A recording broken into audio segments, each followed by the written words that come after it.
오늘 이 4대 교회 권면의 말씀이 내용이 쉽지가 않습니다. 우리 한글 표현도 보면 좀 선뜻 이렇게 확 가슴에 와닿는 표현들이 아니고 좀 생소한 표현들이 많이 보입니다. 그래서 상당히 좀 이해하기가 어려운 부분인데, 그래서 우리가 자칫 잘못하면 너무 이렇게 이제 피상적으로 너무 이렇게 겉모습만으로 이해하게 되면 그 은혜가 조금 떨어지는데, 근데 사실 그 라인, 행간에 있는 그 의미를 좀 우리가 좀 주의 깊게 들여다보게 되면 상당히 은혜가 되는 이 파트이기도 합니다. 이 권면의 말씀이.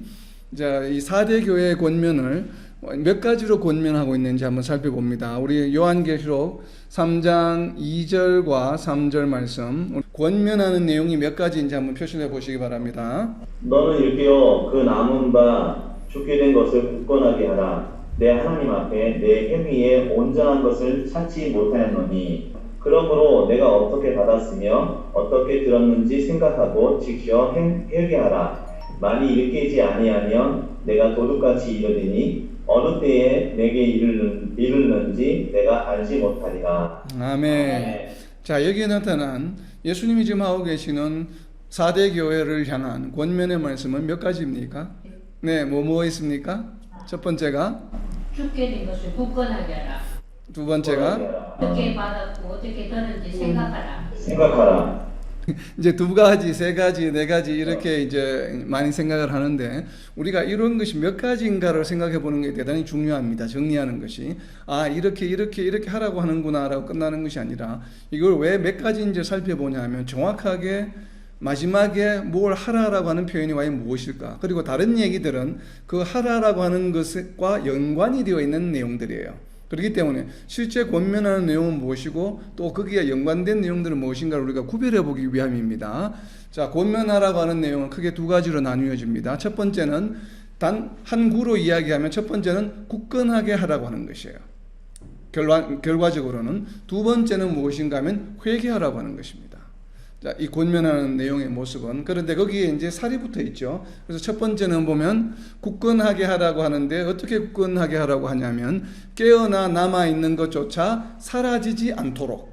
이건 전부 부사죠. 그러니까 굳건하게 하라고 하는 것 내용을 수식해 주는 내용입니다. 굳건하게 하는데 어떻게 하냐면 깨어나서 남아 있는 것조차 사라지지 않도록. 그러니까 일깨어 그 남은 바 죽게 된 것을 굳건하게 하라고 하는 것이에요. 굳건하게 하라고 하는 이 동사 명령의 목적은 무엇입니까?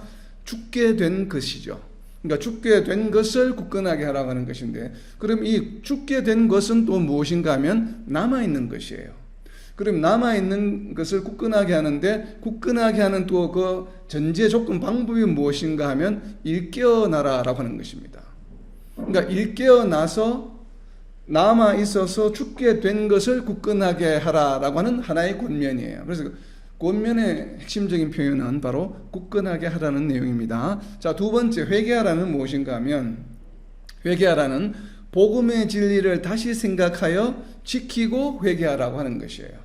그래서 결국은 복음의 진리를 다시 생각하는 것이 먼저죠. 그렇게 해서 결국은 복음의 진리를 다시 생각하게 되면 무엇을 하게 됩니까? 그것을 지키고 또 잘못이 있는 것은 회개하라라고 하는 그런 권면의 말씀입니다. 그래서 크게 그룹으로 짓자면 이렇게 두 그룹으로 나누어서 지금 권면을 하고 있습니다. 자, 이제는 세부적으로 키워드에 관해서 좀 살펴보려고 합니다. 오늘 권면에 나오는 키워드가 좀 녹록지 않습니다. 자, 첫 번째 키워드는 우리가 평소에 다른 성경 구절에 잘 나타나지 않는 표현이에요. 일깨어라고 하는 표현입니다. 우리 한글 성경 번역으로 일깨어라고 하는 번역이에요. 우리가 좀 전에 서두에 나눈 것처럼 그냥 쉽게 표현하면 정신 차려, 깨어나, 깨어있어, 정신 차리고 깨어나, 만약 이러한 표현이라면 굳이 일깨어라는 표현을 쓰지 않겠죠. 그냥 너는 깨어서 그 남은 바 죽게 된 것을 굳건하게 하라라고 번역하면 될 텐데, 그렇게 쉽게 번역을 하지 않고 그냥 깨어서라고 표현하자고 뭐라고 표현하고 있습니까? 일깨어라고 이야기하고 있습니다. 자, 일깨어라고 하는 표현은 우리가 잘 쓰지 않죠. 근데 왜 잘 사용하지 않는 이런 표현을 쓰고 있는가 하면, 우리가 단순히 정신이 없는 가운데 거의 뭐 가수면 상태에 있는 사람, 야 정신 차리고 일어나, 이런 의미로 쓰여지고 있지 않다고 하는 것이에요. 그렇다면 그냥 아까 말씀드린 대로 그냥 깨어나서 이렇게 정신 차려서 이렇게 쉬운 말로 표현하면 될 것을 굳이 일깨어라고 하는 데는 이유가 있습니다. 왜냐하면 이 일깨어로 번역이 되어 있는 헬라어 원어를 보게 되면 한 단어가 아닙니다. 두 동사로 이루어졌습니다. 동사 두 개로 이루어져 있는데 이 동사 두 개가 무엇인가 하면 기누라고 하는 동사 하나와 그리고 그레이고론이라고 하는 동사예요. 그래서 앞에 나와 있는 기누라고 하는 동사는 영어로 말하면 become, 무엇이 되다라고 하는 동사입니다. 그러니까 무엇이 되라고 하는 것이요. 무엇이 되고 뒤에 나와 있는 동사가 무엇인가 하면 영어로 표현하면 stay awake, 즉 깨어있는 상태로 stay 한다는 거죠. stay. 우리가 밤샌다라고 이야기하잖아요. 밤샌다라고 이야기하는 것을 stay awake overnight. 밤새도록 깨어 있었다라고 이야기하는 것이거든요. 그러니까 stay awake overnight 하는 것처럼 stay awake라는 얘기예요. 깨어 있으라는 얘기입니다. 근데 깨어 있으라고 하는 것이 무엇이 앞에 동사가 또 붙었습니까? become이 붙었어요. 그래서 깨어 있는 상태가 되어서 그것을 계속 유지하라는 얘기입니다. 그러니까 단순히 정신 차려라고 하는 우리가 어떤 스테이트에 관한 이야기가 아니에요. 우리가 잠자고 있는 상태냐 깨어 있는 상태냐 이거는 스테이트죠. 상태를 나타내는 상태. 그러나 지금 여기서 일깨어라고 하는 것은 정적인 상태, 지금 현재 상태를 표현하는 것이 아니라 동작을 표현하는 것입니다.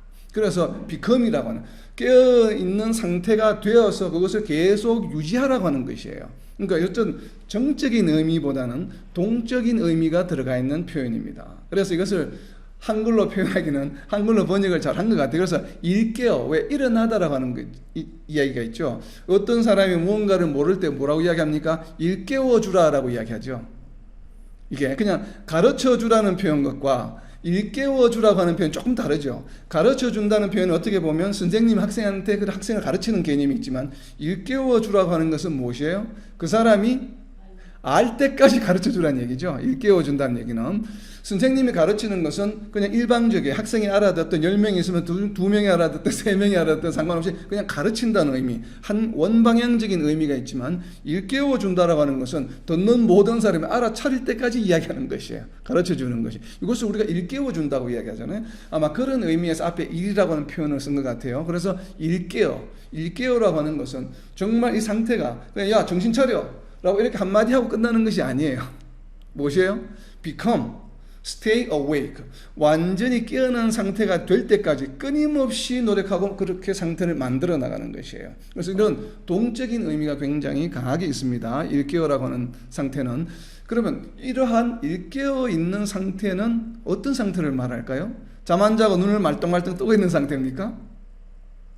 그게 아니죠. 자, 여러분들이 정신 차려. 잠자고 있는 것처럼 하지 마. 정신 차리라고 했는데, 그럼 내가 지금 막 비몽사몽간에 막 졸리는 듯이 이런 사람한테 야 정신 차려라고 보통 이야기를 하잖아요. 그럼 성도들에게 야 정신 차려, 일깨어 있어라고 하는 표현은 막 이렇게 갈팡질팡하는 사람은 정신 똑바로 차리라는 얘기입니까? 그런 의미로 쓰인 단어가 아니겠죠. 그렇다면 이 일깨어라고 하는 표현이 과연 어떤 의미일까? 우리가 좀 이해하려고 하면 성경을 묵상하는 방법 중에 하나가 있습니다. 내가 지금 묵상하고자 하는 어떤 단어나 표현이 정확하게 잘 감이 오질 않아요. 그럴 때는 무엇을 생각해 보냐면 그 표현과 반대되는 상황을 전제를 해봅니다. 자, 일깨어의 반대를 생각해 보면 그것의 반대가 되니까 좀 더 명확해지겠죠. 바로 이런 것처럼 일깨어 있는 것의 반대는 무엇입니까? 잠자는 겁니까? 지금 4대 교회 말씀하는 걸로 보아서는 무엇이에요 지금? 죽게 된 거, 죽어 있는 상태죠. 즉 일깨어 있는 상태와 반대되는 개념은 죽어 있는 상태를 말합니다. 자, 그렇다면 일깨어 있는 것은 단순히 정신을 차리는 것을 말할까요? 죽은 것과의 반대되는 것은 무엇입니까? 살아있는 것이죠. 살아있는 것이지만, 자, 죽었다고 표현하는 것은 육체적인 죽음을 말합니까? 아니죠. 죽었다고 표현한 이유는 바로 무엇이에요? 성도가 아니라고 하는 것이죠.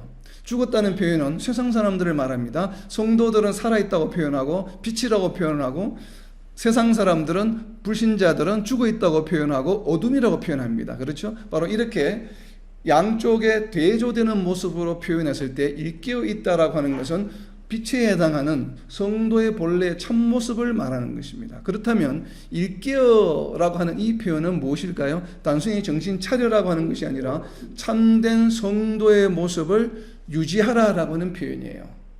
자, 참된 성도의 모습은 그럼 이제 참된 성도의 모습이 무엇인지를 알아야 되겠죠. 도대체 어떤 경우를 보고 세상 사람들이 보는 것이 아니에요. 하나님 기준에 하나님 보시기에 너는 지금 이게 깨어 있는 상태구나. 너는 지금 잠자고 있는 상태구나. 너는 지금 죽어 있는 상태구나.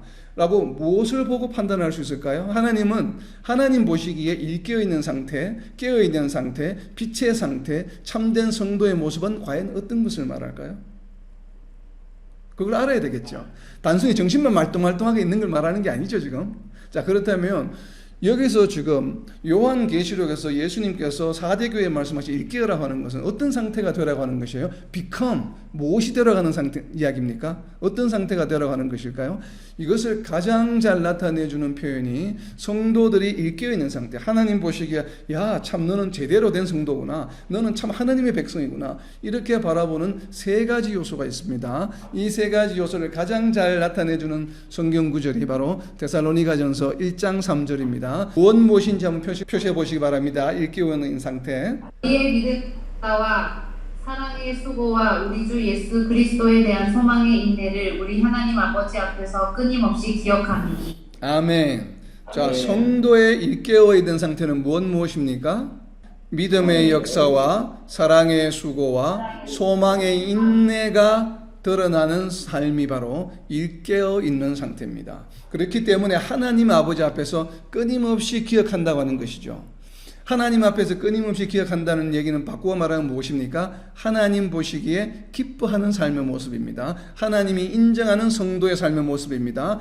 예수님께서 하나님 앞에 자랑하고 싶은 성도의 삶의 모습입니다. 그렇기 때문에 하나님 앞에서 끊임없이 기억하고 싶은 것이에요. 그 기억하고 싶은 세 가지 요소가 무엇입니까? 믿음의 역사와 사랑의 수고와 소망의 인내입니다. 이것이 참된 성도의 세 가지 중요한 지표 중에 하나입니다. 그래서 여러분들이 이 데살로니가전서 1장 3절은 꼭 외우셔야 됩니다. 성도라면 누구나 알고 있어야 합니다. 우리가 그냥 정신 차려, 졸지 말고 정신 차려, 이런 의미가 아니에요. 그런 약한 의미가 아닙니다. 우리가 성경 구절을 이해할 때 정말 이게 얼마나 절박한 심정으로 지금 4대 교회는 심각한 교회입니다. 우리 7교회 중에서도 특히나 이 심각한 교회에 그냥 단순히 졸지 말고 정신 차려 이렇게 권면하실 말씀이 아니에요. 지금 그런 상태의 교회가 아닙니다. 그렇기 때문에 일깨어 있다라고 하는 이 표현은 바로 두 동사로 이렇게 표현했는데 become, stay awake라고 하는 이 그 본질적인 내용은 무엇인가 하면 믿음의 역사가 드러나는 삶입니다. 그리고 사랑의 수고가 끊이지 않는 성도의 삶을 말합니다. 그리고 소망을 잃지 않고 어떠한 환경 속에서도 영생에 대한 소망, 예수님이 다시 오실 그 소망 때문에 모든 것을 참아내고 이겨나가는 굳건하게 성화의 삶을 살아가는 성도의 모습을 말합니다. 바로 이렇게 일깨어나라 라고 지금 권면하는 말씀이에요. 그래서 이 단순한 말씀이 아닙니다. 일깨어라고 하는 표현이. 그렇게 해서 바로 이 다르게 표현하면 성화의 삶을 제대로 살아라 라고 하는 표현이에요. 그렇게 되었을 때 뭐 한다고요? 뭐 합니까? 그 남은 바 죽게 된 것을 굳건하게 할 수 있는 것입니다. 자, 이젠 두 번째입니다. 남은 바 죽게 된 것은 무엇일까요? 이 표현도 일깨어 못지않게 좀 많이 보는 표현이 아니죠. 남은 바 죽게 된 것. 자, 남은 바 죽게 된 것은 한 가지 내용입니다. 한 가지 내용인데 이 남은 바 죽게 된 것을 많은 성경 해석하시는 분들이나 또 이렇게 설교하시는 분들이 그냥 4대 교회가 지금 거의 교회 모습처럼 보이지 않는데 그나마 그래도 교회 모습으로 볼 수 있는 무언가가 그나마 조금 남아있다라고 이렇게 대부분이 그렇게 해석을 합니다. 그런데 저는 그런 해석에 동의하기가 상당히 어렵습니다. 왜 그렇게 말씀을 드리냐면 이 남은 바 죽게 된 것이라고 이렇게 한글로 번역이 된 헬라어 원어를 보게 되면 남은 것이라고 하는 명사가 있고 남은 것이 바로 명사입니다. 그럼 이 남은 것에 대한 부연 설명을 하고 있는 것이 죽게 된 것이에요. 이것을 영어 용법으로 보면 관계대명사로 되어 있습니다. 헬라어에서 관계대명사는 무엇인가 하면 관계대명사가 뭐야? 앞에 나오는 선행사, 명사에 대한 보충 설명을 해주는 것이 관계대명사의 용법입니다. 그래서 헬라어가 그런 구조로 되어 있습니다. 그런 스트럭처로. 그래서 명사가 무엇인가 하면 남은 거예요. 남은 것이 명사고 관계대명사로 이 명사를 설명하고 있는 파트의 번역이 무엇인가 하면 죽게 된다라고 하는 것이에요. 결국은 무엇이 우선입니까? 남은 것이 우선입니다. 근데 이 남은 것이 결국은 조금 있으면 시간이 지나면 어떻게 된다고요? 죽게 되는 것. 지금 이 4대 교회가 이 깨지 않고 굳게 지키지 않고 그나마 이런 상태로 계속 가게 되면 이것이 결국은 죽게 된다라고 하는 것이에요. 무슨 말인지 이해가 됐습니까? 그래서 남은 것인데 장차 죽게 될 것이야. 이런 얘기입니다. 그렇다면 지금 4대 교회에 심각하게 권면의 말씀, 앞에 책망을 하고 이제 심각하게 권면의 말씀을 하는데 회복되기 위해서 그러면 남아있는 것 중에서 장차 죽게 되는 것은 무엇일까요?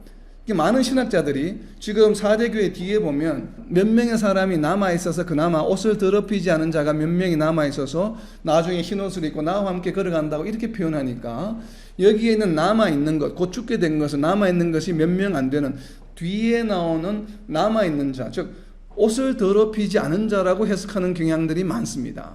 그런데 저는 그렇게 동의하지 않습니다. 왜냐하면 그러면 해석이 잘못되기 때문에 여기에 지금 남아있는 것과 뒤에 나오는 옷을 더럽히지 않은 것과는 별개로 해석을 해야 합니다. 방금 이 관계대명사라고 그랬죠. 만약에 많은 분들이 해석하는 것처럼 뒤에 나오는 옷을 더럽히지 않은 자가 지금 남은 자들이라고 막 이야기한다면 말이 안 맞죠. 왜냐하면 옷을 더럽히지 않은 자들은 죽게 될 자들입니까? 살 자들입니까?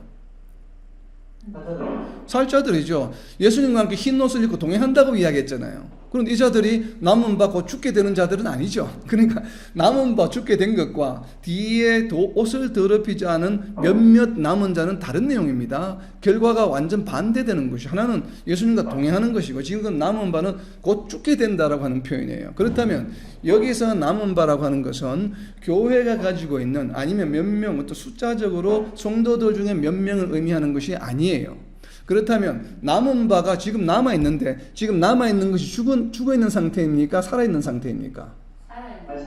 살아있는 상태죠. 왜냐하면 죽은 것을 주고 죽게 된다고 이야기할 수는 없죠. 지금 좀 있으면 죽게 된다고 하는 것을 다르게 표현하면 지금 현재는 무엇이에요? 살아있는 것이에요. 살아있는 것이에요. 그럼 이 살아있는 것은 과연 무엇일까요?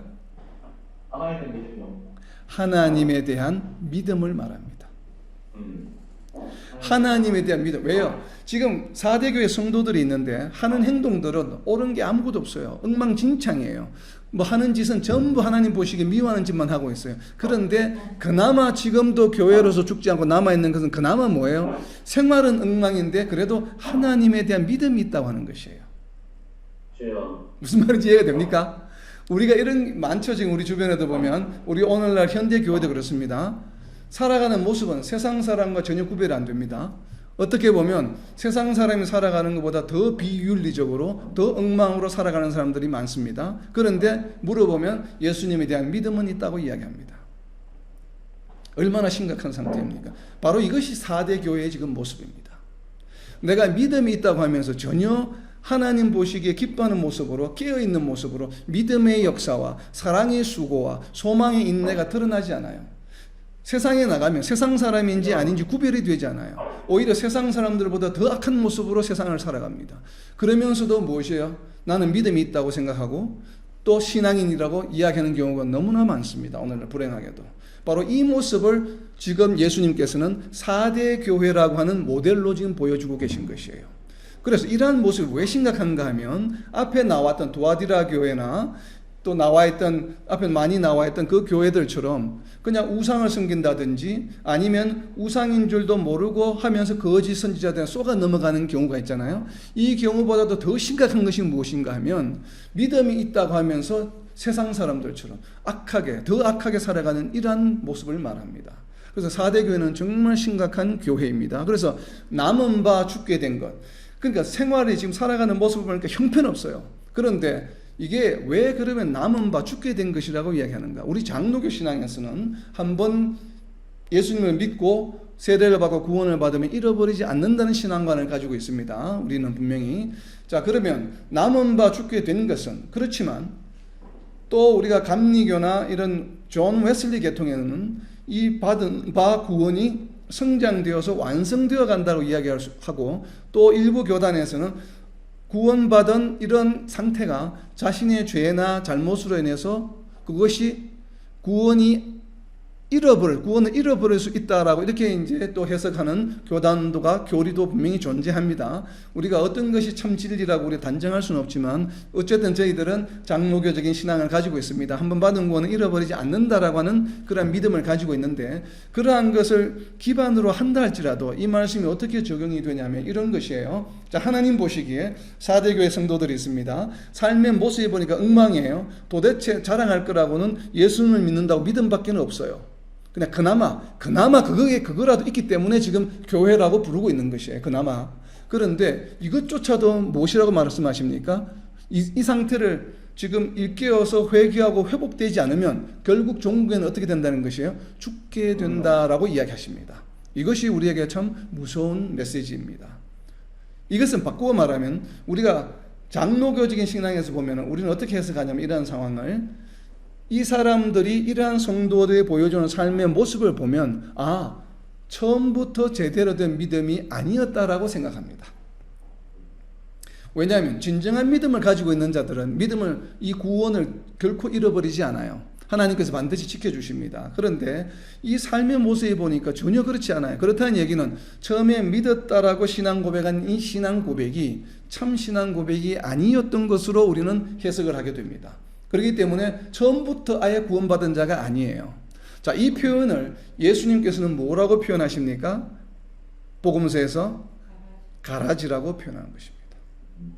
그렇죠. 가라지는 구원받는 성도들이 아니에요. 구원받는 자들이 아니에요. 불못에 던져지는 대상입니다. 그런데 그 가라지가 지금 어디에 있습니까? 같이 있어요. 알곡과 같이. 공동체가 있기 때문에 바로 이렇게 곧 죽게 되는 자들이라고 하는 이 표현을 우리가 장로교적인 신앙 관점에서 바라보게 되면 바로 가라지와 같은 것입니다. 결국은 가라지가 된다는 것이에요. 결국은 원래 처음부터가 가라지였다는 것이에요. 그죠? 다른 존 웨슬리적인 신앙에서 보면 처음에 구원받은 것처럼 구원받았다가 이것이 성화의 삶을 제대로 가지 못함으로 알곡이 가라지가 되는 표현이죠. 이렇게 될 수도 있지만 우리가 어떻게 해석하든지 간에 결과는 무엇인가 하면 결국은 가라진 것이에요. 참 믿음이 아니었던 성화에 실패하였던 어떤 단계가 되었든지 간에 결국은 하나님께서는 무엇이라고 표현하냐면 궁극적으로는 결론적으로는 죽게 된다라고 표현합니다. 이것이 중요한 것이죠. 신학적으로 우리가 어떻게 해석하든지 간에 결론은 무엇인가 하면 죽게 되는 대상이라고 하는 것이에요. 그래서 지금 권면하고 있는 것입니다. 죽게 되기 전에 너희들이 지금 가지고 있는 그 믿음을 어떻게 하라고요? 굳게 붙잡아라 라고 하는 이야기입니다. 자, 그런 이야기를 하고 있습니다. 자, 그래서 이 남은 바 죽게 된 것에 관해서 페이지 패터슨이라고 하는 신학자는 이렇게 표현합니다. 자, 지금까지 한 내용들을 가지고 잘 염두에 두시면서 이분이 어떻게 설명하고 있는지를 한번 보시기 바랍니다. 페이지 패터슨은 이렇게 설명합니다. 단순히 영적 실패에 머물러 있는 것이 아니라 성도들의 고의적인 행위로 인해 교회가 곧 죽음에 이르게 된다는 것이다 라고 이렇게 해석을 했습니다. 그러니까 지금 보면 성도들이 실수할 수 있습니다. 잘못할 수 있습니다. 때로는 고의적으로도 잘못할 수 있습니다. 그런데 그것이 한 번, 두 번 일시적인 행위로 끝나야지 그것이 그렇게 회복되거나 회개하고 돌아오지 않고 이것이 일생을 통해서 계속 지속적으로 반복이 된다고 한다면 그 사람의 믿음을 우리는 의심해 볼 수밖에 없습니다. 정말 믿음 있는 사람인가? 라고 하나님께서도 그렇게 바라보게 되신다는 것이에요. 바로 이와 같이 지속적으로 성도들의 고의적인 행위가 계속 반복이 된다라고 한다면 결국은 그 종국은 어떻게 되냐면 불못에 던져지는 죽음에 이르게 된다라고 이렇게 페이지 패터슨 분은 해석을 했습니다. 저는 개인적으로 상당히 공감이 갑니다. 그렇기 때문에 지금 너희가 현재는 참 삶의 모습이 엉망이지만 그래도 하나님에 대한 또 예수님에 대한 믿음이 있기 때문에 그나마 그거라도 붙들고 너희가 지금 회복하라라고 하는 것이에요. 그런데 굳게 잡는 방법, 이제 굳게 잡으라고 했잖아요. 이것을 그나마 남아있는 이 믿음을 너희들이 남아있는 마지막으로 남아있는 이 믿음만이라도 굳게 잡으라라고 하는데 그러면 과연 어떻게 굳게 잡을 수 있습니까? 그 방법을 바로 두 번째 이어서 권면의 말씀으로 설명하고 있는 것입니다. 자, 굳게 잡을 수 있는 방법은 바로 무엇입니까? 생각하고 지켜 회개하는 것이에요. 생각하고 지켜 회개하게 되면 지금 남아있는 것을 굳게 잡게 됩니다. 믿음을 굳게 잡게 됩니다. 그러면 우리는 죽음에 이르지 않게 돼요. 바로 이것을 두 번째 권면의 말씀으로 이야기하고 있는 것입니다. 그래서 생각하고 지켜 회개하라는 것인데 가장 첫 번째가 무엇입니까? 키워드가 생각하라 라고 하는 것이에요. 지켜 회개하기 위해서는 무엇이 바로 반드시 전제되어야 하냐면 생각하는 것이 전제되어야 합니다. 그렇다면 생각하는 것이 무엇인가 하면 그냥 단순히 무언가를 이렇게 리마인드하는 개념이 아니에요. 이 생각하라고 하는 단어는 머네이모니오라고 하는 단어인데 머네이모니오는 단순히 기억한다는 의미가 아니에요. remember의 의미를 넘어서는 단어입니다. 생각한다라고 하는 것은 그냥 무언가를 암기한다는 것이 아니에요. 무언가 모르는 것을 기억나지 않던 것을 떠올리는 개념이 아니에요. 그것에 그치는 것이 아닙니다. 예를 들면 이런 것입니다. 길을 가다가 운전을 하고 어떤 길을 가는데 예전에 방문했던 길을 가는데 가다 보니까 내가 무언가를 잘못된 길로 접어들었어요. 그러면 잘못된 길이 이 길이 아니구라는 게 지금 어떻게 됐습니까? 생각이 났죠. 옛날에 갔던 길이 이 길이 아닌데 라고 하는 것이 다른 길이야. 이 길이 아니야. 저쪽으로 가야 돼 라는 게 생각이 났죠.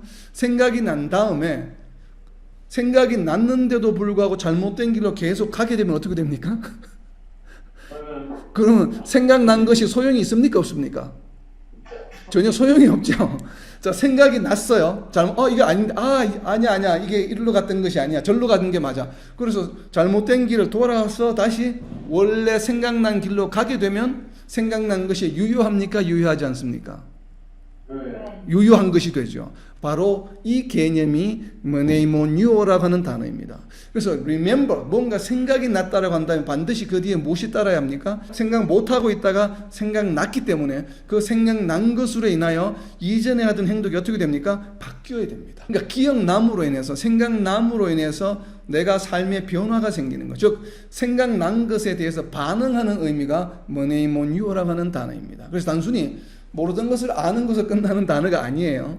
그렇기 때문에 생각하고라고 하는 개념은 무엇인가 하면 바로 네가 생각했으면 거기에 반응하라는 것이에요. 그렇다면 생각의 목적어 무엇을 생각하라고 하는 것일까요?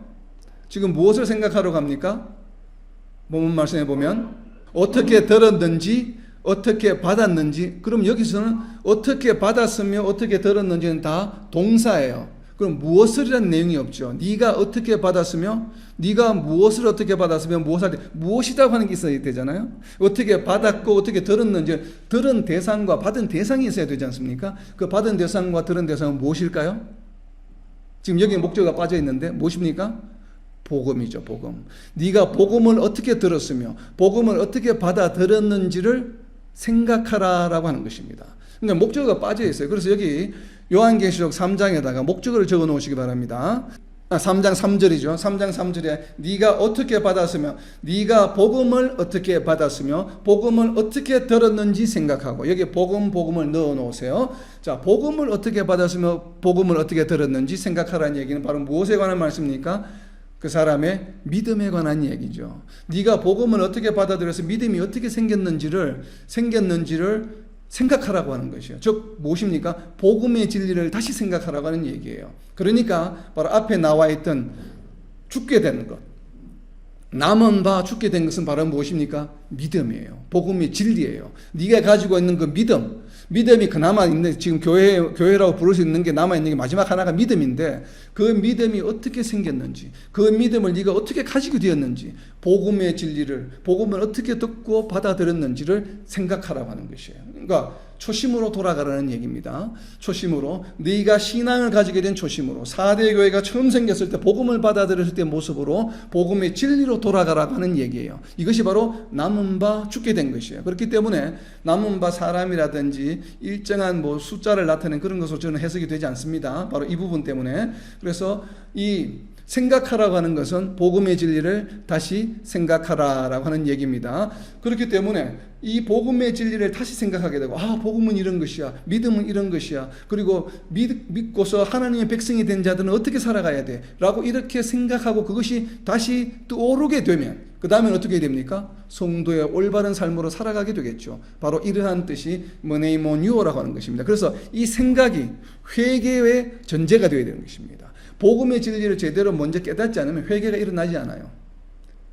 그렇기 때문에 지금 이야기를 하고 있는 것입니다. 그래서 기억하라고 하는 것은 바로 그런 것입니다. 그렇다면 복음의 진리를 다시 깨닫고 다시 생각나게 하기 위해서는 어떻게 해야 될까요? 누구의 도움이 필요합니까? 누구의 도움이 필요합니까? 4대 교회 주제가 무엇입니까? 4대 교회 주제가 테마가 성령이에요. 그래서 바로 생각하고라고 하는 이 생각을 하게 하는 모티베이트는 누굽니까? 성령이에요. 생각한다고 하는 이것이 내가 내 스스로 생각하는 것이 아니에요. 성령이 나로 하여금 생각나게 해 주셔야 합니다. 요한복음 14장 26절 말씀입니다. 보혜사 곧 아버지께서 내 이름으로 보내실 성령 그가 너희에게 모든 것을 가르치고 내가 너희의 말한 모든 것을 무엇한다고요? 생각나게 하리라. 바로 이 생각이에요. 성령께서 나로 하여금 복음의 진리, 내가 어떻게 복음을 받아들이고 믿게 되었는지를 말씀을 통해서 우리에게 가르쳐 주시고 생각나게 해주시는 것입니다. 이것이 이루어지게 되면 그 다음 일어나는 행위는 무엇입니까? 로마서 8장 16절입니다. 성령이 친히 우리의 영과 더불어 우리가 하나님의 자녀인 것을 증언하느니 회개가 일어나게 됩니다. 성령이 우리의 영과 더불어서 우리로 하여금 잘못된 일을 회개하게 합니다. 그리고 믿음의 역사를 일으켜 주십니다. 그리고 사랑의 수고를 하게 하십니다. 그리고 소망의 인내가 가능하도록 역사해 주십니다. 결국은 일깨어지는 생활로 돌아가게 되는 것입니다. 이 모든 것을 누가 역사하셔야 합니까? 성령께서 아버지의 뜻을 따라 성자 예수님 말씀으로 우리를 감동시켜 주시고 우리를 인도해 주셔야만 바로 이러한 회복의 역사가 일어난다라고 지금 4대 교회 성도들에게 그리고 오늘날 우리 개개인 성도들에게 지금 선포하고 있는 말씀이 4대 교회의 권면의 말씀입니다. 자, 이렇게 생각하니까 우리가 읽었던 단순한 이 지금 세 구절의 내용이 완전히 다르죠. 우리가 피상적으로 정신 차려라고 하는 얘기가 아니에요. 그냥 생각하라라고 하는 얘기가 아니에요. 그렇기 때문에 우리가 성경 말씀을 묵상할 때는 그 참뜻이 무엇인지 거기에 숨겨져 있는 정말 진정한 의미가 무엇인지를 알려고 우리가 기도하면서 성령께서 가르쳐 주시고 인도해 주시도록 늘 묵상하면서 이렇게 또 전진하는 것이 필요합니다. 그래서 결국은 참된 성도의 모습, 성화의 삶으로 돌아오라라고 하는 것이 바로 권면의 메시지입니다. 그런데 여기에 주된 역할을 하시는 분이 누구시라고요? 성령이시다라고 하는 것. 이것이 바로 4대 교회의 일관된 성령의 역사에 관한 이야기입니다. 다 이제 결론적으로 이야기하면 윌리엄 핸드릭슨이라고 하는 신학자는 이렇게 이야기합니다. 이 생각하고 방금 읽었던 이 말씀을 권면의 말씀을 이렇게 한 줄로 표현합니다. 요약해서 말씀과 생명을 주시는 성령의 가르침을 통해 죽은 교회는 살아날 수 있다. 그렇죠. 아주 잘 정리했습니다. 이것을 저는 조금 변형시키고 싶습니다. 말씀과 생명을 주시는 성령의 가르침을 통해 죽은 성도는 살아날 수 있다. 말씀과 생명을 주시는 성령의 가르침을 통해 죽은 나의 성도의 삶이 살아날 수 있다 라고 하는 것이에요. 우리가 교회로만 보아서는 안 됩니다. 바로 개개인의 성도의 오늘날 우리 성도들 지금 요한계시록을 읽고 있는 성도들 각자의 삶이 바로 이런 곧 남은 바 죽게 될 이런 성도의 삶의 수준에서 이제는 완전히 일깨어서 하나님이 보시기에 정말 바울 사도가 고백한 것처럼 하나님 앞에서 나는 항상 기억하고 싶어. 데살로니가전서 1장 3절 말씀처럼 믿음의 역사가 삶 가운데서 일어나야 합니다. 사랑의 수고가 일어나야 합니다. 그리고 정말 소망의 인내를 가지고 굳건하게 흔들리지 않는 믿음의 길을 전진하는 성도들이 다 되어야 합니다. 그런 성도가 다 되시기를 예수님의 이름으로 선포합니다. 자, 다음 이제 형벌입니다. 형벌로 이어집니다. 형벌은 좀 비교적 간단합니다. 우리가 잘 알고 있는 내용입니다. 대표적인 키워드가 나오는데, 자, 요한계시록 3장 3절입니다. 그러므로 내가 어떻게 받았으며 어떻게 들었는지 생각하고 직접 회개하라. 만일 일깨지 아니하면 내가 저것같이 이르리니 어느 때에 내가 이르는지 내가 알지 못하라. 아멘. 자, 여기 나와 있는 일깨지는 앞에 나와 있는 일깨우랑 같은 말이죠. 이제 이해가 되죠. 그렇게 회복되지 않으면, 그러니까 정신 차리지 않으면 이런 얘기가 아니겠죠. 단순히 정신 안 차렸다고 해서 이렇게 도둑같이 오셔서 심판하시면 상당히 곤란하겠죠. 우리가. 자, 여기서 일깨지 아니하면이라고 하는 표현은 그러니까 방금 나눈 것이에요. 그러한 온전한 성도의 모습으로 회복되지 아니하면 도둑같이 이르리니, 도둑같이 이른다라고 하는 것이 형벌입니다. 자, 도둑같이 이른다라고 하는 것은 어떤 표현입니까? 우리가 잘 알고 있는 것처럼 너무나 잘 알고 있죠. 성도라면 누구나 다 마지막 날을 말하겠죠. 심판의 날. 심판의 날이 우리가 알지 못하는 가운데 온다라고 이렇게 해석이 되겠죠. 이것은 가장 대표적이고 보편적인 해석입니다. 단순히 반드시 또 그런 의미를 포함하고 있죠. 그런데 우리가 항상 이런 계시적 어떤 메시지는 항상 제가 2차원적으로 투 디멘전으로 바라보아야 된다고 했죠. 종말론적 시각과 그리고 오늘날 우리의 현재 삶에도 적용을 해야 합니다. 자, 종말론적으로 심판의 날이 온다라고 하는 것은 종말론적 시각이에요. 그렇다면 오늘날 우리 성도의 삶에 도둑같이 임한다라고 하는 말은 어떻게 적용하면 될까요?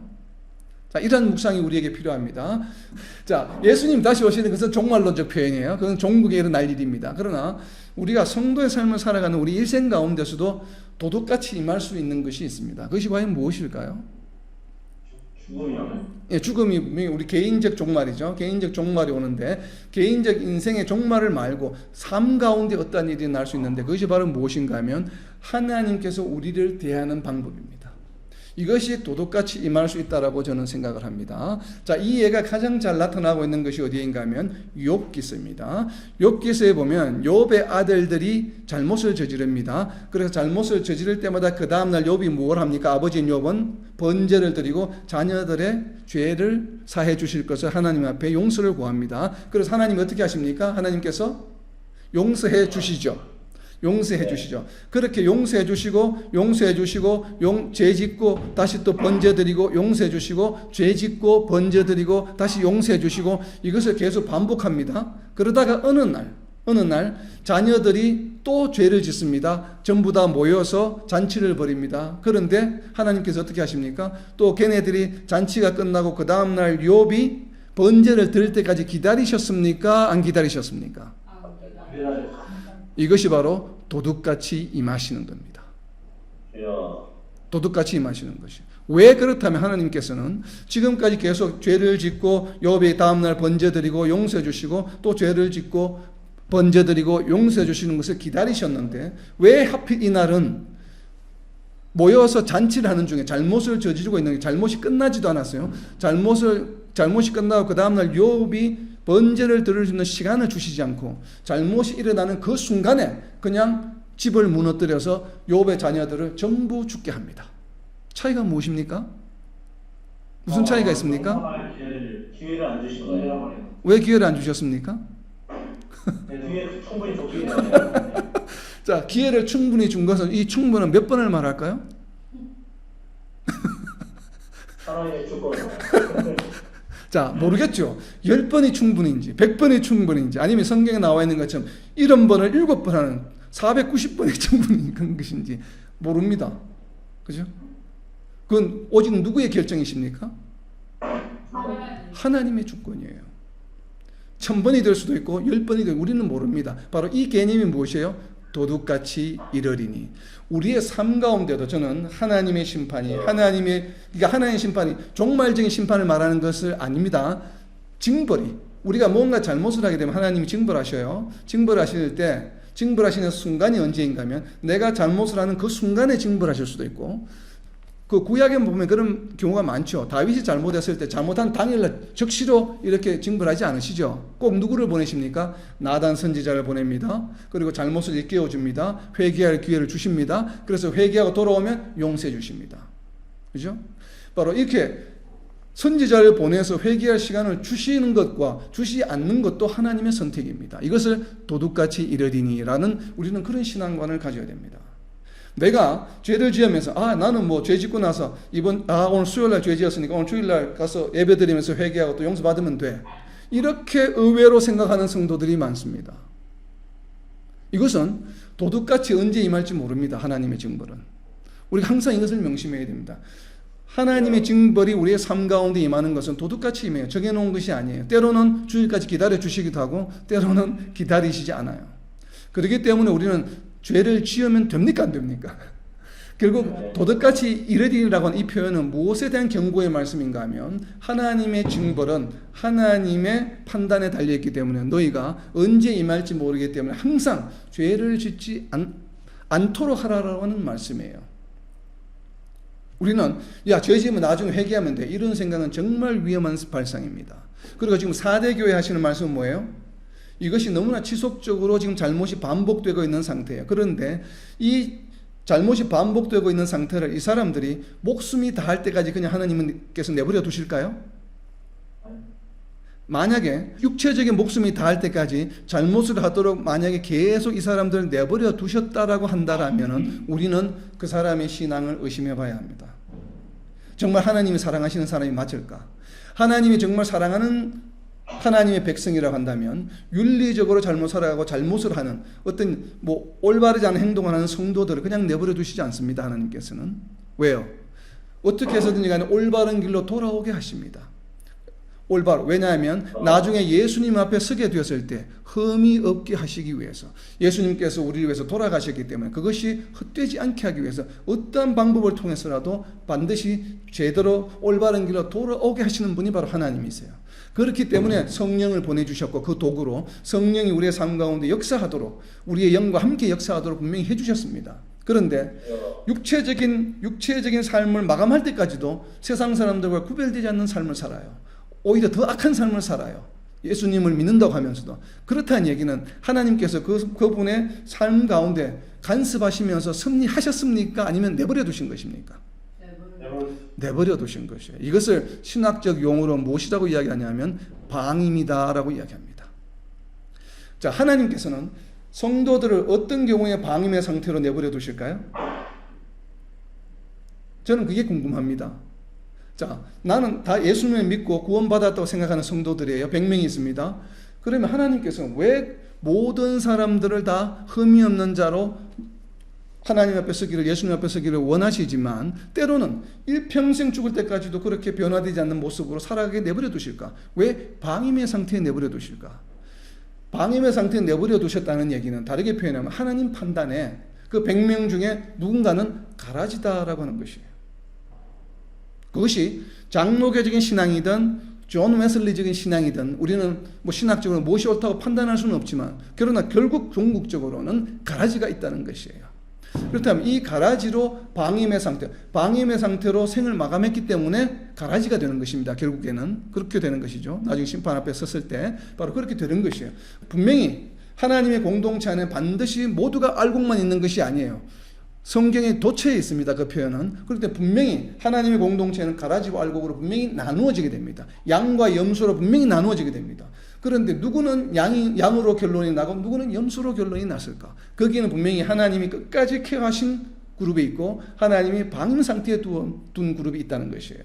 바로 이러한 방임 상태에 있을 거냐 아니면 하나님이 케어하시는 그룹으로 인정하고 그렇게 역사해 나가실까? 그 판단은 누가 하십니까? 하나님이 하신다는 것이에요. 우리가 하는 것이 아니에요. 그렇기 때문에 바로 이러한 것을 저는 도둑같이 이른다라고 하는 표현으로 이해가 됩니다. 그래서 바로 이 행별 도둑같이 이른다라고 하는 것을 종말론적 시각과 더불어서 우리의 삶 가운데 적용할 때는 바로 이렇게 하나님께서 언제 나를 방임 상태로 두실지 모른다. 그러나 본인은 압니다. 다른 사람들은 몰라도. 자, 내가 무언가를 제대로 지금 신앙생활을 하고 있잖아요. 내가 뭔가 세상적으로도 윤리적으로 잘못된 일을 하고 있어요. 그 세상 사람들이 보기에 돈도 잘 벌고 뭐 지위도 높아지고 잘 돼요. 계속. 분명히 내가 징벌을 받아야 되는데 내가 잘못하고 있는데도 불구하고 뭔가 세상적으로 잘 되고 있어요. 그러면 에이 뭐 하나님 그냥 다 봐주시네 뭐 내가 잘못해도. 이렇게 생각하면 큰일 납니다. 바로 그러한 상황에 본인이 처해 있다 생각하면 이렇게 생각해야 됩니다. 내가 혹시 방임 상태에 있는 거 아닌가? 하나님 갈로받기 지금 나가고 있는 것은 아닌가? 그래서 하나님이 관심을 더 이상 두고 계시지 내 모습이 너무 하나님 보시기에 내 모습이 너무 역겨워서 너는 갈로받기야. 이미 나를 갈로받고로 내보내신 거 아닌가? 심각하게 여러분들이 고민해야 합니다. 그리고 어떻게 됩니까? 일깨워야 됩니다. 돌아와야 합니다. 바로 이것이 도둑같이 임한다라고 하는 말씀이 주는 뉘앙스고 의미예요. 그래서 우리가 단순히 도둑같이 임한다는 표현을 가볍게 생각해서는 안 됩니다. 이 보세요. 형벌 지금 4대 교회 이 심각한 교회의 형벌에 단 한 가지밖에 없습니다. 무엇입니까? 도둑같이 임하래. 이게 얼마나 무서운 말씀인지 여러분 알아야 합니다. 그래서 정말 이 도둑같이 임하는 것에 우리가 늘 깨어 있어서 정말 내가 이 도둑같이 임하는 이런 하나님의 본성, 하나님의 절대 주권을 우리가 늘 생각하면서 이런 방임의 상태에 놓이지 않도록 정말 구원받은 성도로서 복된 삶을 늘 깨어있는 삶을 살아가야 되겠죠. 그래서 여기에도 만일 일깨지 아니하면 정말 나의 삶이 일깨는 삶이 아니라고 한다면 여러분들은 주의해야 됩니다. 믿음의 역사 그리고 또 사랑의 수고, 소망의 인내가 드러나는 삶이 되어야 됩니다. 자, 이제 마지막 4대 교회에 있는 약속의 말씀입니다. 약속의 말씀은 좀 간단합니다. 약속의 말씀은 계시록 3장 4절부터 6절까지의 말씀입니다. 약속을 몇 가지 하고 있는지 표시를 해보시기 바랍니다. 그러나 사대에 그 옷을 더럽히지 아니한 자 몇 명이 내게 있어 흰 옷을 입고 나와 함께 다니리니 그들은 합당한 자인 명부라. 이기는 자는 이와 같이 흰 옷을 입을 것이요 내가 그 이름을 생명책에서 결코 지우지 아니하고 그 이름을 내 아버지 앞과 그의 천사들 앞에서 시인하리라. 귀 있는 자는 성령이 교회들에게 하시는 말씀을 들을지어다. 아멘. 자, 약속은 몇 가지 약속이 나옵니까? 2가지 약속이 나오죠. 예수님과 동행한다라고 하는 약속과 두 번째는 아버지 앞에서 시인하겠다라고 하는 약속입니다. 약속의 말씀은 좀 쉽습니다. 앞에 우리가 이제 이미 많이 나누었기 때문에 여기에서 나와 있는 첫 번째 약속은 흰옷을 입고 예수님과 동행한다라고 하는 약속이에요. 그리고 두 번째 약속은 이름을 생명책에서 지우지 않아요. 이름을 생명책에서 지우지 않고 더불어서 뭘 하냐면 아버지 앞에서 시인하는 것입니다. 자, 다르게 표현하면 흰옷을 입고 예수님과 동행한다는 표현은 요한계시록 19장에 나오는 표현이죠. 바로 하늘의 어린 양의 혼인잔치에 우리가 참여하는 것입니다. 그리고 이름을 생명책에서 지우지 않고 아버지 앞에서 시인하는 것은 바로 어떤 표현입니까? 요한계시록 20장에 나오는 백보자 심판입니다. 바로 어린 양의 혼인잔치와 백보자 심판에 대한 약속의 말씀이 4대 교회의 약속의 말씀으로 나타나고 있습니다. 자, 우리가 요한계시록 읽다가 보면 옷이라고 하는 표현이 자주 나옵니다. 왜 그런가 하면 이 옷이라고 하는 것은 무엇인가 하면 바로 이 초대교회 당시 그레코 로마 시대의 옷이라고 하는 것은 신분을 나타내는 것이에요. 오늘은 우리가 누구든지 자유롭게 어떤 옷이든지 입지만 로마 시대 때에도 입고 있는 옷이 그 사람의 신분을 나타냅니다. 왕이나 귀족은 보라색 옷을 입습니다. 그리고 붉은 옷을 입은 사람들은 전부 말을 타는 사람들이에요. 이런 것처럼 승마족은 붉은 옷을 입고 옷이라고 하는 것은 그 사람의 신분을 나타냅니다. 그래서 특별히 요한계시록에서 옷을 입고 흰 옷을 입고 하는 것, 흰 옷은 바로 무엇이겠습니까? 성도의 정체성을 나타내는 것이에요. 흰 옷이라고 한다는 것은 바로 요한계시록 7장 14절에 보면 나오는 말씀이 있죠. 그런 것처럼 바로 무엇인가 하면 성도로서 세상을 향하여 신분을 드러내는 것이에요. 그래서 더럽히지 않은 자라고 하는 얘기는 무엇이겠습니까? 더럽히지 않다고 하는 것은 무엇을 더럽히지 않았다는 것이에요? 옷을 더럽히지 않았다는 것이에요. 옷을 더럽히지 않았다고 하는 것은 다르게 표현하면 무엇입니까? 옷이 무엇을 나타낸다고요? 성도의 그 사람의 정체성을 나타내는 것이에요. 옷을 더럽히지 않았다고 하는 것은 흰 옷을 더럽히지 않았다는 얘기죠. 바꾸어 말하면 성도의 정체성을 잃어버리지 않은 자라는 얘기예요. 그러니까 성도의 정체성에 맞게 살아가는 자를 말합니다. 다르게 표현하면 더럽히지 않은 자를 복음서에 나오는 성도를 지칭하는 한 단어, 예수님께서 가르쳐 주신 성도를 표현하는 성도와 성도가 아닌 자를 표현해 주는 표현을 하면 무엇일까요? 더럽히지 않은 자는? 더럽히지 않은 자의 반대는 무엇입니까? 더럽힌 자예요. 더럽힌 자. 옷을 안 입고 있는 자가 아니고 옷은 입고 있어요. 성도라고 하는 옷은 입고 있어요. 지금 옷은 입고 있는데 한 사람은 옷이 더러워진 자고 하나는 더럽히지 않은 자예요. 자, 더럽힌 자와 더럽히지 않은 자가 지금 대조되고 있습니다. 더럽힌 자는 누구입니까? 가라지. 더럽히지 않은 자는 누구겠습니까? 알곡이에요. 알곡. 더럽히지 않은 자가 성도, 더럽힌 자가 불신자가 아니에요. 지금 불신자에 관한 이야기가 아닙니다. 성도라고 하는 사람, 흰옷을 입었다라고 하는 사람, 흰옷을 입고 있는 사람 중에 그 흰옷이 더러워진 사람이 있고 더럽지 않은 사람이 있어요. 그래서 하나는 더럽히진 자는 가라지, 더럽히지 않은 자는 알곡. 즉 옷을 더럽히지 않은 자라고 하는 자는 무엇인가 하면 하나님 보시기에 합당한 자를 말해요. 그러한 자가 지금 4대 교회에 몇 명이 있다는 거예요? 몇 명이 있다 이 말이에요. 이 땅에 하나님의 백성, 교회 구성원, 성도라고 하는 무리들이 수억 명이 있습니다. 그런데 하나님 보시기에 옷을 더럽히지 않은 자, 알곡이 몇 명이 있다 이 말이에요. 좀 우리가 극단적으로 표현하면 그렇습니다. 극단적으로 표현하면 혹시 나는 그런 자가 아닌가? 옷을 더럽힌 자가 아닌가? 이렇게 우리가 우리 자신을 항상 되돌아보아야 합니다. 그래서 결국은 더럽히지 않은 자는 믿음으로 구원을 얻은 자를 말해요. 그 말씀이 어디에 나와 있냐면 요한계시록 7장 14절 말씀입니다. 내가 말하기를 내 주여 당신이 아시나이다 하니 그가 나에게 이르되 그는 큰 환난에서 나오는 자들인데 어린 양의 피에 그 옷을 씻어 희게 하였느니라. 흰 옷을 입은 자들은 바로 구원받은 자들입니다. 근데 이 구원받은 자들 옷이 흰 옷 상태가 어때요? 지금 더러워진 자예요. 그리고 더럽혀지지 않은 자예요. 이렇게 두 가지 종류가 있다고 하는 것입니다. 흰 옷 입은 자는 누굽니까? 어린 양의 피로 씻음을 받은 자들이에요. 받은 자들인데 더럽혀진 자 그리고 더럽혀지지 않은 자, 이 두 그룹이 지금 있다고 하는 얘기입니다. 바로 옷을 더럽히지 않았다, 더럽혔다라고 하는 이 표현을 G.K. 빌레와 데이비드 캠벨이 주석서에는 이렇게 표현하고 있습니다. 이 더럽혀지지 않은 자를 고난을 이겨낸 자들에 대한 보상에 대한 기준이다라고 이야기합니다. 옷을 더럽혀진 자는 결국은 보상을 받지 못한다는 것으로 해석을 했습니다. 이 G.K. 빌레와 데이비드 캠벨이라는 분은. 그래서 보상에 대한 기준이다. 왜냐하면 요한계시록 방금 읽은 7장 14절에서 어린 양의 피로 옷을 씻어 희게 하였다라고 표현하고 있기 때문에, 그러니까 더러워진 옷을 씻어서 희게 했다는 것이에요. 그래서 여기서 이분들이 해석한 것은 더러운 옷은 무엇이에요? 불신자들의 옷으로 해석한 것입니다. 그래서 예수님의 피로 옷이 희게 되었다고 하는 표현이에요. 저는 반 정도만 공감이 갑니다. 이 부분은 제가 방금 나눈 것처럼 원래 더럽혀졌다는 것은 무슨 의미예요? 원래부터 더러운 옷을 더럽힌다고 이야기하지 않죠. 네. 원래부터 더러운데 더럽힐 게 뭐, 깨끗했는데, 원래는 깨끗했는데 무언가 묻어서 더러워진 것을 더럽혀졌다라고 이야기하는 것이죠. 더럽히지 않았다고 하는 것이죠. 그러니까 원래는 깨끗한 옷을 사람이 더럽게 한 것이에요. 그렇기 때문에 불신자로 해석하는 것에 저는 공감이 안 됩니다. 그렇기 때문에 여기는 구원받은 자가 무언가가 지금 잘못된 행동을 한 것으로 저는 이해가 됩니다. 제가 이렇게 해석하는 데는 이유가 있습니다.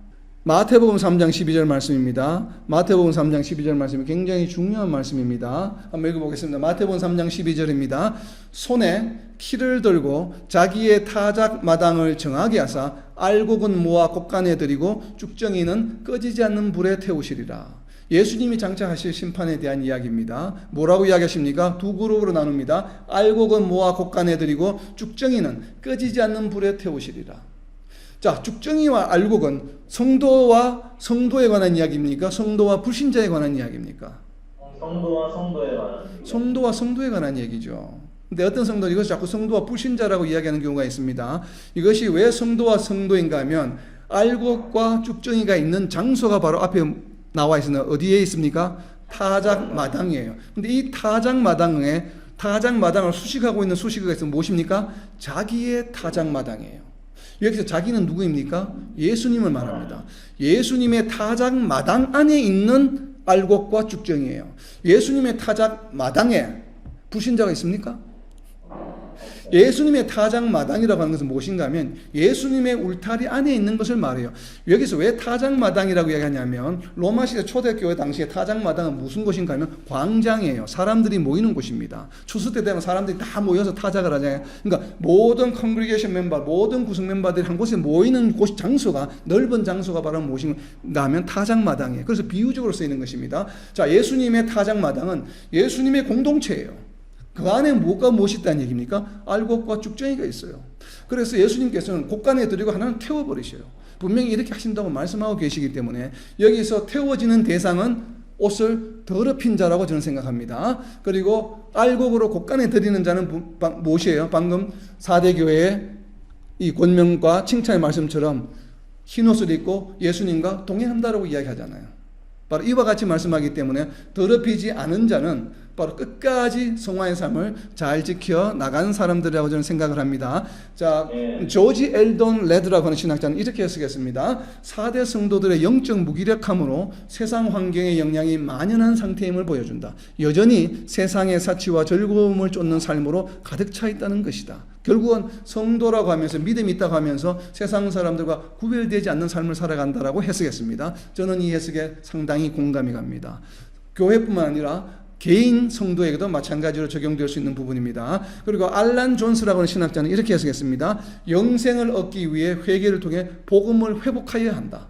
자, 복음을 회복하는 자는 복음이 있는 자였습니까? 없는 자였습니까? 있는 자였죠. 복음을 회복하는 것입니다. 우리의 처음 신앙을 회복하는 것이 대단히 중요합니다. 결국 삶이 변화되어야 하는 것이에요. 믿음이 있다고 하면서 세상과 전혀 구별되지 않는 삶을 살아가는 성도들에 대한 굉장히 강력한 경고의 메시지가 바로 4대 교회에 주시는 메시지입니다. 그래서 이러한 모습이 우리의 모습이 될 수도 있다는 것을 우리는 경계해야 합니다. 그래서 정말 이렇게 세상과 구별되지 않는 삶을 살아가고 있는지 아닌지를 우리 스스로 살펴보아야 합니다.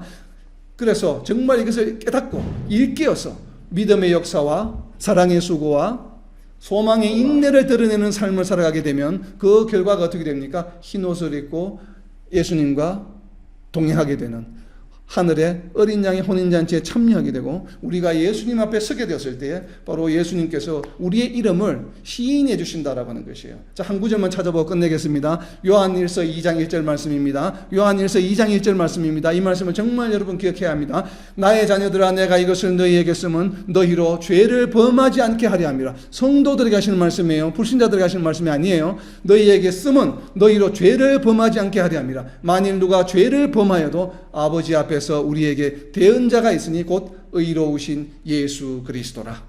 아멘. 우리가 죄를 지을 수 있습니다. 얼마든지. 그렇지만 우리에게 누가 있습니까?